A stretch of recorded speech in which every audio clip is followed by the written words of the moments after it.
Hey everybody, welcome back to Blue World Plus. It's been a while since we made a video here in Blue HQ, but today I've got a video I've been thinking about doing for a while. There is this great new rebreather that everybody's talking about. If you're on the internet looking at rebreather stuff right now, you know, there's a lot of buzz going around about this new rebreather that's being marketed by the guys at DiveTalk, the YouTube channel, Gus and Woody. And it's a really interesting story. It's a really great little rebreather, and I wanted to do a video about it for everybody that's curious. So here we go.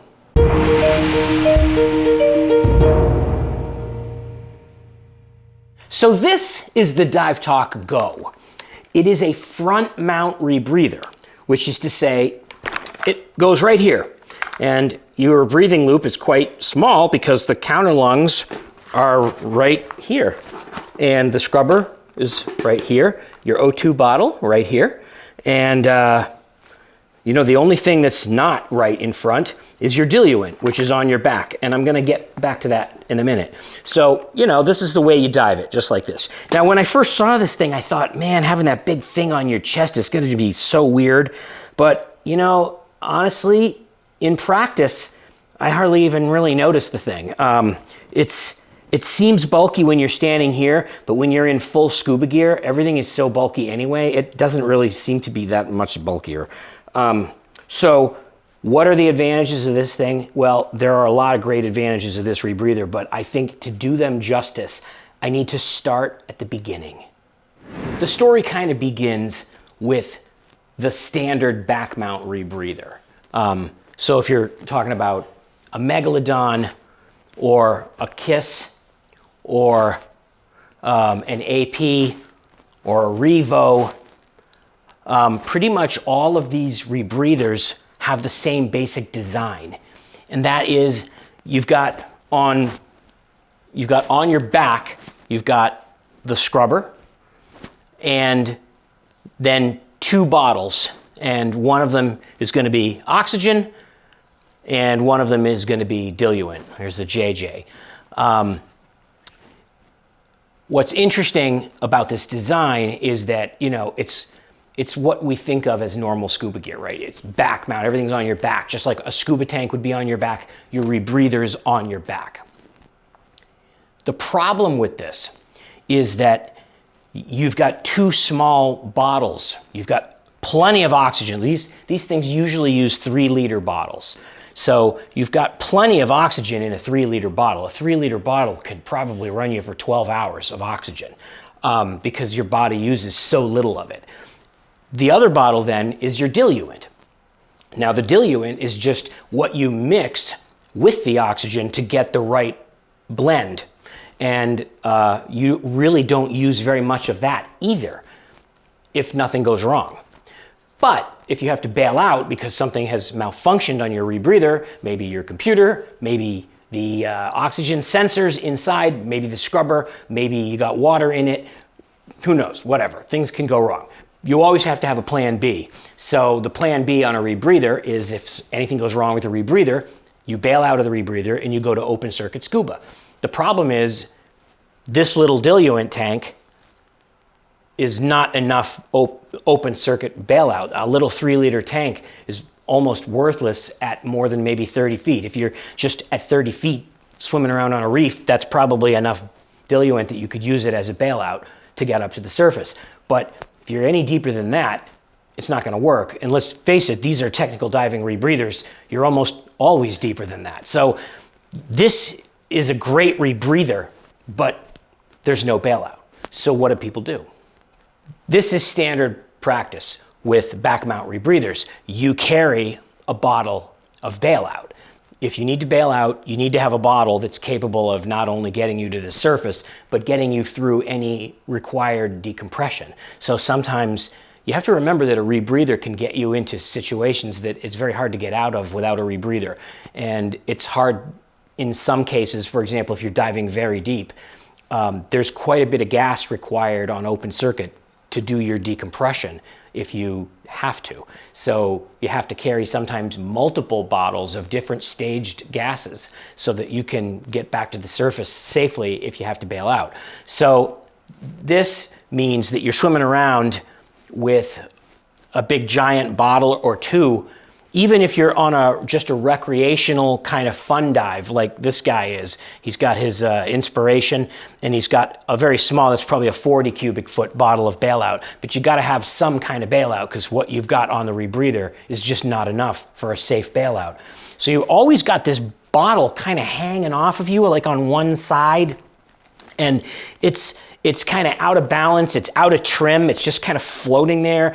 It's very rarely tucked in a nice, neat side mount configuration like you would use with a side mount rebreather.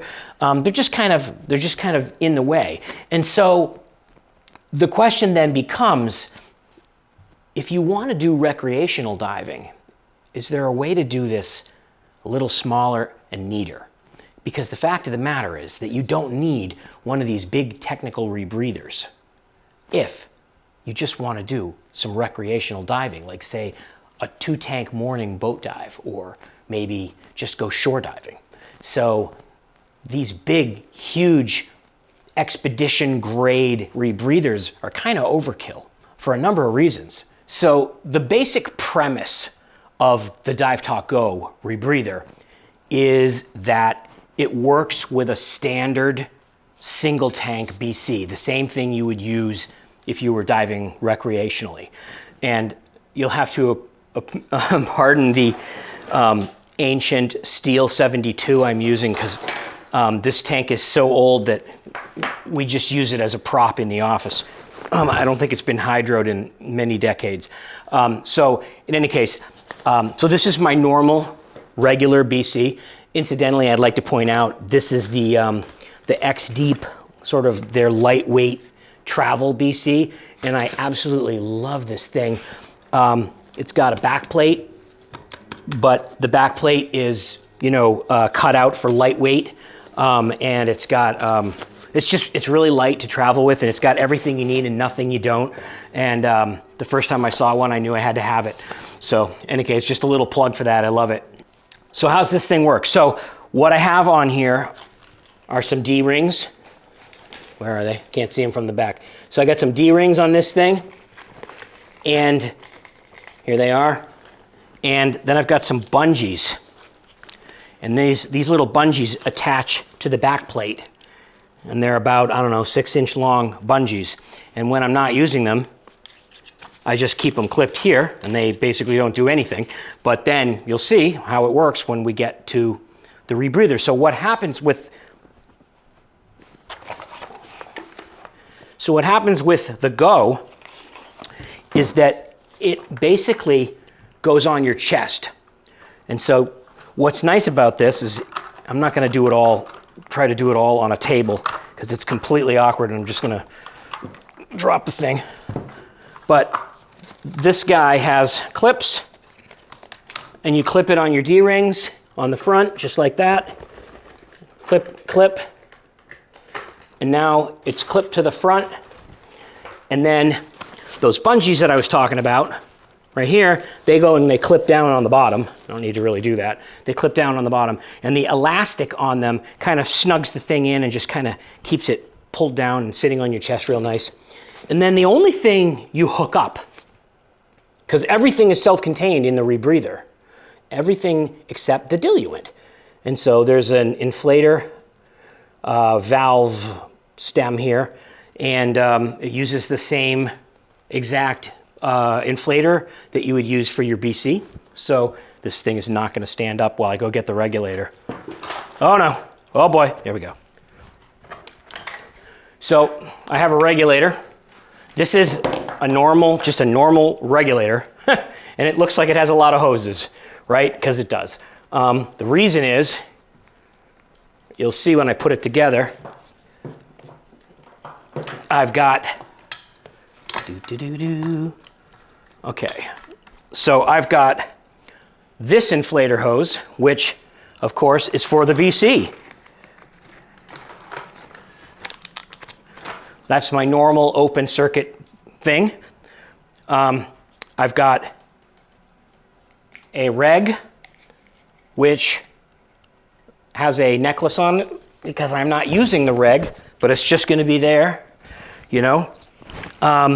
If I need to bail out, it's right there. I still have an alternate, a second stage for a buddy with a slightly longer hose. Because keep in mind, we're not technical diving. This is a recreational rebreather. This is for, you want to go do a couple shore dives. You want to go do a 2-tank morning boat dive on a reef. You know, this is a recreational rebreather. So, you know, if it doesn't look super technical, it's because it's not. It's not supposed to be. And then I've got 2 inflator hoses on this side. And you might be saying, why? Well, this is for the dry suit. So normally this reg would have 2 inflator hoses, dry suit and BC. But I have another one, and this one goes on the dill for the Go. And so now we're all hooked up. If you're not diving with a dry suit, you could take this one off. You don't need this one, okay? And that's it. You're using a normal regulator, and now you're gonna say, well, what's the point? Okay, I can get on a dive boat, put my tank in the tank rack with everybody else. I don't have this big giant rebreather unit that's taking up all this space, and there's no tank racks designed for that on dive boats. I can take this tank on my normal BC, and I can just put it in the tank rack. I unclip the Go, and I stick it under the bench with my fins. It's tiny, look at it. I stick it under there. And then when it's time to go diving, I sit down, I put my BC on just like I do normally. I put my reg around on my necklace right there, just like I normally do. And then I hook up, I snap this thing on the front, I pull it out from underneath the bench, I snap it on, I hook up one hose, turn on my O2, do my checks in the water. And because the O2 bottle's right on the front, it's really easy to reach the knob. I'm gonna walk you through the rebreather itself in a minute. So first, I really wanted to just talk about the thought on this, and that what's nice about this is, first of all, it's compact and it's easy. But second of all, I have an entire 80 cubic foot tank of bailout on my back. In fact, I was on a shark dive with this unit a few weeks ago, and it was like 25 feet deep. And we're just sitting on a sandy bottom, they're chumming the sharks in, and I'm filming. And every time the guy who was doing the chumming, the dive master, ran out of air, he would go up and get another tank and come back, and I just stayed. I just sat there on the bottom. And it had been longer than the scrubber is technically rated for. I think it had been like 3.5 hours, and I was starting to think to myself, you know, I gotta watch this scrubber, like pay attention. If it starts to feel like I'm getting breakthrough and I'm starting to feel some kind of, you know, CO2 headache, I should be ready to switch to my bailout. And so, you know, there's not really anything to do to be ready. The regulator's right there. All you have to do is close your loop, take it out, put your egg in. But then it occurred to me, you know what? If I need to bail out, like I'm 25 feet deep, I'm right below the boat, I'll just switch to open circuit and finish my dive. Because I'm so shallow, I have no deco. The boat's right there. And this is like another whole set of scuba gear. So I guess what I'm trying to explain about the Go is what the Go is it's a rebreather that goes right on top of your normal scuba gear. It's almost exactly what the Sidewinder was for me for cave diving. The Sidewinder was a rebreather that went right on top of the normal open circuit side mount tanks that I was normally using. So if my rebreather completely failed, I still have the same exact cave diving gear I was wearing cave diving before I had a rebreather. 2 tanks, open circuit. And so it gives you kind of a warm fuzzy that you don't have a bailout, you have like another entire set of scuba gear, and it's the one that you've been diving forever, that you're super confident with. You know exactly how it works, you know exactly where it is, and you know exactly how to use it. And so it gives you a really good feeling of confidence that if something were to go wrong with the rebreather, the backup that you have is really what everybody else on the boat was diving from the beginning of the dive. All right, I want to talk about what this thing is and what it isn't. So let's talk about the basic design. The DiveTalk Go is a fully closed manual CCR, an MCCR. I always get confused whether the M stands for manual or mechanical. It actually doesn't matter, it's both. It is a manual mechanical CCR. What does that mean? That means that you are adding oxygen with an orifice that is constantly flowing, and it is matched to your metabolic rate, so that it is gently injecting oxygen all the time at the same rate that you metabolize it. So your PO2, if you stay at the same depth, should be pretty much constant. You can manually adjust it. You'll have to watch your computer, and every once in a while you may need to put in a little more, or you may need to put in some dill to bring it down. Like, for example, I talked about earlier that shark dive that I was on. Well, my scrubber lasted a lot longer than it's supposed to because I wasn't doing anything. I was just sitting filming sharks in one spot. I wasn't swimming. I was hardly metabolizing any oxygen, and I was therefore not making much CO2.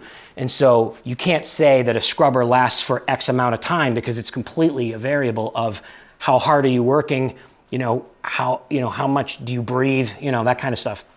So this guy has a button right here. So this is your O2 bottle, and you got a regulator here, and it comes with a gauge, but the high pressure hose on the gauge was very short, and I had a very hard time seeing the gauge with my mask on because it was like right down in the corner, and I was going like, can't see it. So I put a transmitter on mine so that my O2 pressure just comes up on my shear water. I really love that. I'm used to it from my Sidewinder, and I really kind of like it. So your O2 comes out of this regulator, goes in here, and there's a constant flow orifice, and there's also a button. So you can push this button and you can add your O2. And then over here we have our quick disconnect fitting. We have our quick disconnect fitting for the diluent, and you have an ADV on the top. I have put a switch on mine so I can turn it on and off, because sometimes I don't want it to fire. And then of course there's a button on the top that you can manually add dill. So you can manually add dill, you can manually add oxygen. It's basically a KISS. And you might say, that's interesting. Well, it's designed by Mike Young. He was the man who designed all the KISS rebreathers, and this is his new project. And so yes, of course it's just like a KISS. And in fact, the good thing about that is that if you're certified on any KISS rebreather, this is a really quick crossover to get trained on this, because it's functionally the same as all the KISS rebreathers in the way it works. It's just a little mini KISS rebreather for front mount. And the design of it is really simple and clever. The counter lungs are right here. And what that means is that they're tucked up right against your lungs. And I couldn't believe how great this thing breathes. This is the best breathing rebreather that there is on the planet, I think. I've never tried one that's better, because the counter lungs are so close to your lungs. If you know anything about rebreathers, you'll know that some of them are very position dependent. For example, the Sidewinder is really good in most positions, but not head up. So if you're coming up or going down through a vertical tube in a cave, it can be quite hard to breathe, because the counter lungs are a little bit lower on your back. And so when you exhale, you have to push the air out into them.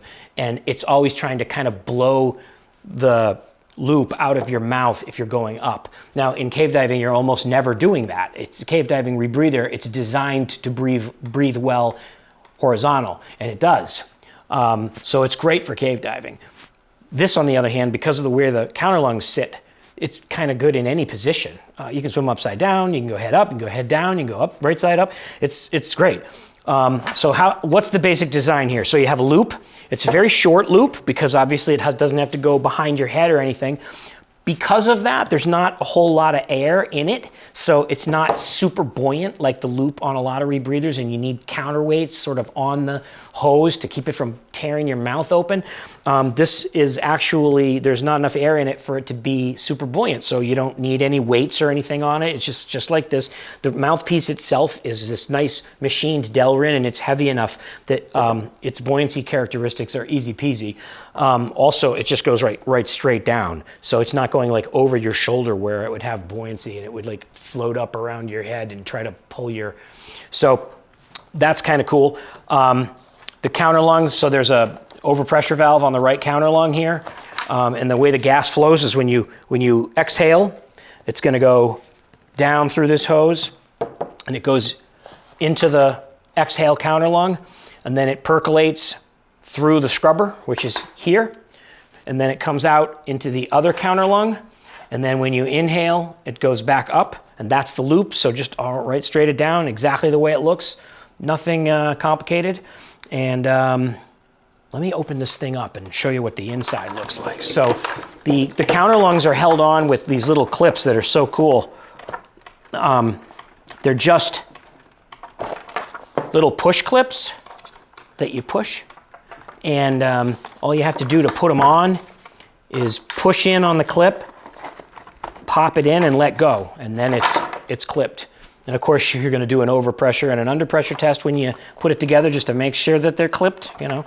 I'm going to take them off just because it'd be a little bit easier to show and tell without the floppy. And those guys, they have little clips on the bottom. They clip on the back of the plate to keep them neat in the water.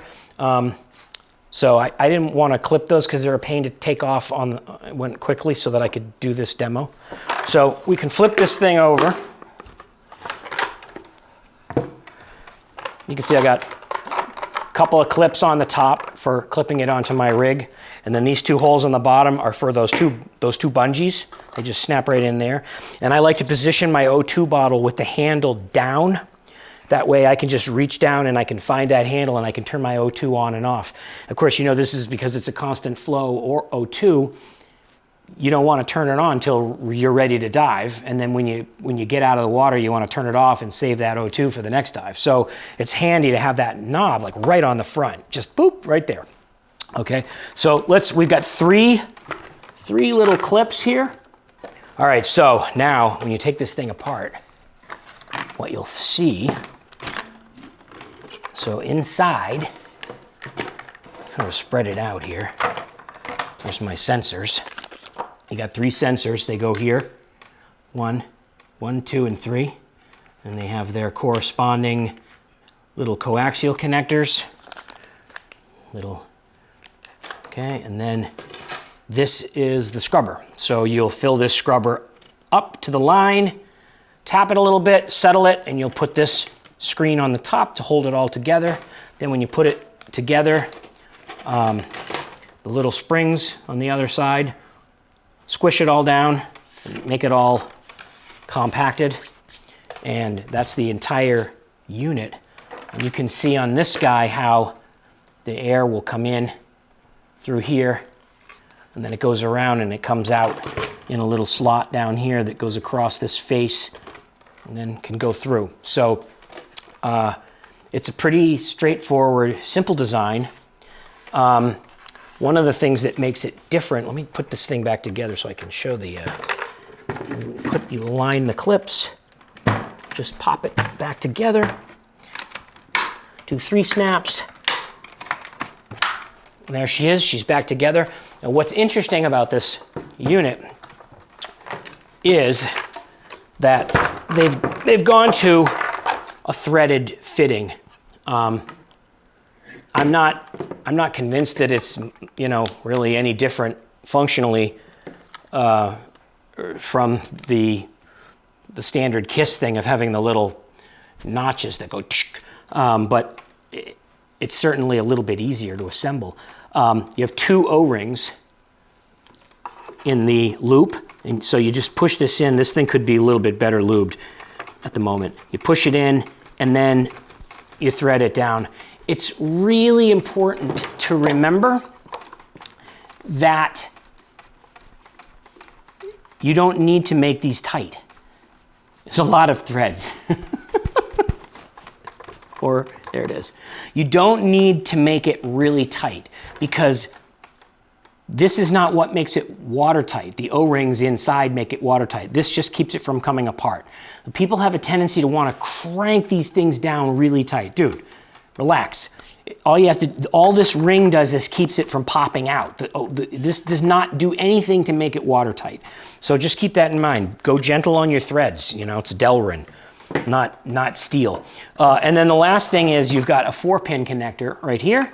And this is for your dive computer. I have my shear water that I hook up to that. I don't know where the heck it is. It's around here somewhere. But yeah, I have my shear water on there so that I get the same basic display as I get on all my other diving devices. So that is basically it. Hey everybody, so that's my basic introduction to the DiveTalk Go.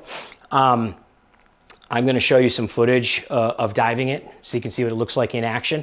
And I guess I wanted to summarize a little bit with some of my main points of what I like about it. I like the small form factor. I like the fact that it's simple and it's easy. You can use it on a dive boat. I remember the first time I did Sidewinder on a boat, you know, and I've got all these side mount tanks and I'm trying to put this thing on and clip them on and get off the boat. And in the water, it was great, but it was a real pain on the boat. And then I came back, and that was like a 2-tank morning boat dive at my local dive shop. And I came back and I realized that I had to throw away all this sorb that was barely used because it's a huge scrubber that's designed for cave diving. And I just wanted to go out for a couple ocean dives. And I sent a text to Mike Young and I said, Mike, you got to come up with an invention that's a rebreather that's recreational with a smaller scrubber, that's simpler, that's easier, that you can work on a dive boat. And it turns out that he was hard at work already on designing the Go. And he said, oh, you just hang on. I got just the perfect thing. And then a few months later, when we were at the DiveTalk meetup in Cozumel, Woody was diving the prototype and he was raving about it. And I gotta admit, I was a little skeptical of a front mount rebreather. We always think of scuba gear as going on the back. But it is important to remember that a lot of the military oxygen rebreathers throughout time have been front mount, small front mount units, because you can reach them, they breathe better, they're simple and easy to put on and take off. I really recommend that you try a Go. And if you're interested in a rebreather and you're new to the idea of a rebreather, you're gonna love the Go because you're still gonna have your normal scuba tank on your back and that normal regulator that you're used to, and everything's familiar. So if you, for whatever reason, decide you're gonna bail out, you're gonna bail out to the gear you always have that you're used to. So it's really comforting to know that, you know? So that's what I think. I love the thing. For those of you who think that I'm just friends with Gus and Woody and I'm doing this just to be a good pal, I bought my Go. I didn't get it for free. In fact, I think I paid more than they're charging for retail right now because I bought a pre-production unit when they hadn't got the cost down by making a bunch of them. So I'm delighted with it. I love it. I'm diving it pretty much all the time if I'm not diving one of the other rebreathers. So that's my main go-to unit. I just spent 2 weeks in the Bahamas filming dolphins for a new IMAX film that I'm working on. And I was on the Go the whole time. I put 20-something hours on it that week, working with dolphins. And I can tell you that having a rebreather with dolphins is pretty awesome because it doesn't make any bubbles. So you're not always, dolphins see bubbles as like a sign of aggression. And I think that they're smart enough that they know that we're not being aggressive, we're just breathing. But still, it's like if you're standing next to a barking dog, even if the dog you know is friendly, that barking, it's just barking and barking. It's hard for you to carry on a conversation or act like your normal self with that distraction. And so if I'm down there with dolphins, what I found is without the bubbles, I blended into their realm a lot better. So honestly, rebreathers for me, I'm not a super technical diver other than that cave diving thing that I started doing. Really for me as a cinematographer, rebreathers are amazing because without the bubbles, you just are much less intrusive. And people do think that they make you invisible. They don't make you invisible. Fish can still see you. So you're not invisible. It's not a cloak of invisibility, but it does reduce that noise and that distraction caused by bubbles. The other thing is that I have a hydrophone on my camera so I can capture underwater sounds. And it's very hard to capture natural sounds in the environment when the main sound that the hydrophone hears is your bubbles. So on a rebreather, all of a sudden the world is quiet and your hydrophone can pick up what the dolphins are whistling and clicking, or all the shrimps that are snapping on the reef and things like that. So it's really kind of cool, really very cool tool. And for what it is, for how much flexibility it gives you, it's pretty darn inexpensive. So that's it. I'm going to show you some footage. Thanks for joining me. Later.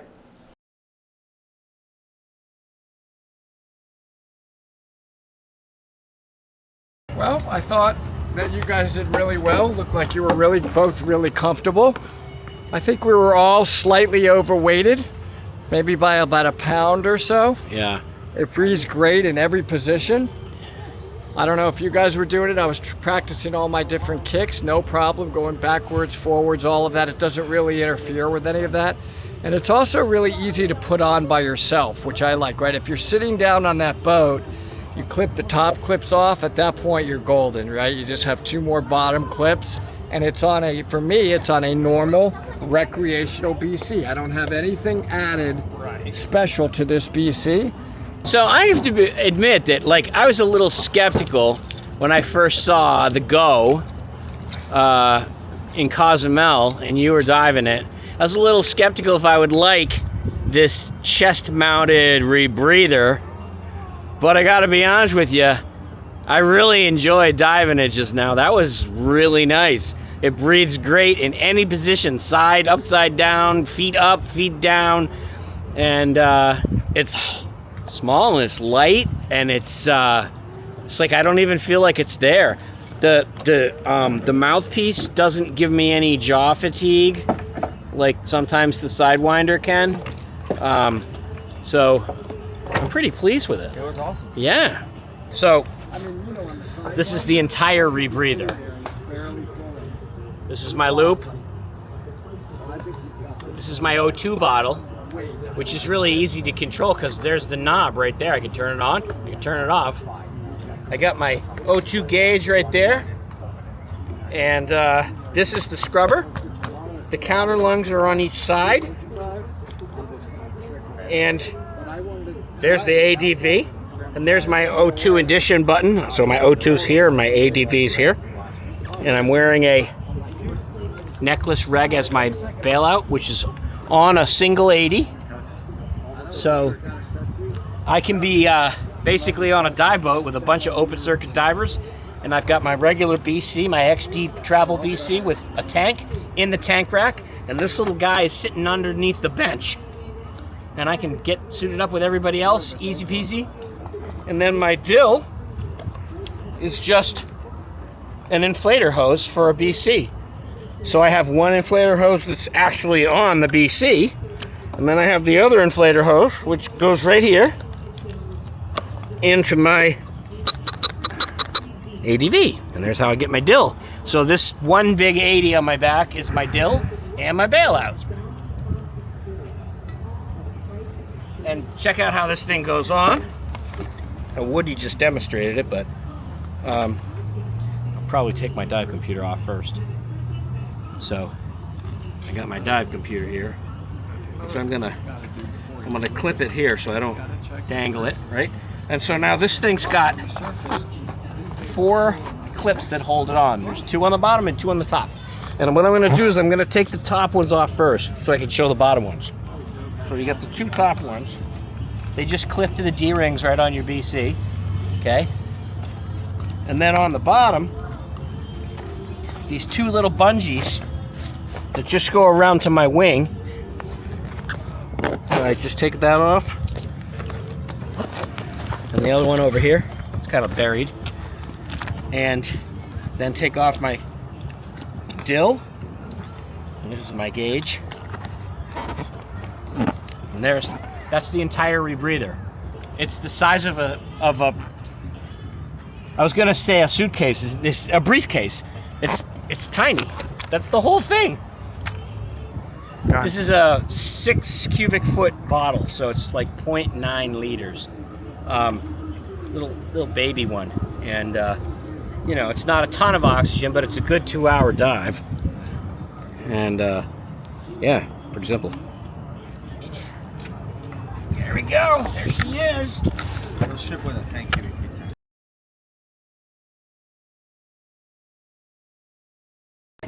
Diving on an open charter with open circuit divers will be a great test. Todd, are you excited to go dive? This is gonna be great. Gus? All right. Okay. I am excited to go dive because I get to dive the Go in the ocean today. Gentlemen, did everybody get weights that needs weights today? Since these are drift dives, everyone has to hustle and get off the boat fast.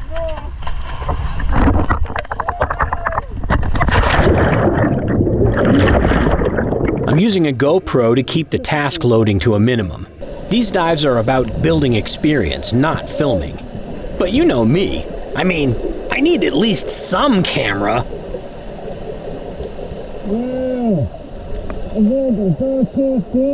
The flimsy plastic dive housing of the GoPro does a surprisingly good job at transmitting sound through to the microphone, so you can hear what we're saying.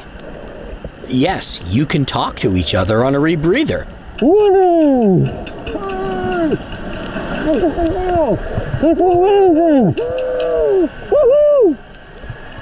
Sometimes I actually talk to the fish.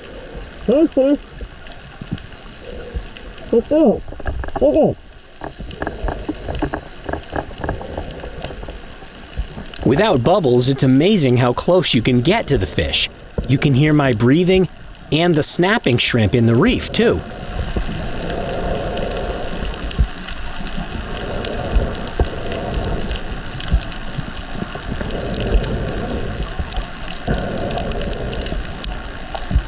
We drift with the current and just spend time getting used to the rebreathers. And the boat following us above is really noisy. It's funny how much other noise you notice when you're so quiet. On the next dive, we hit a shipwreck.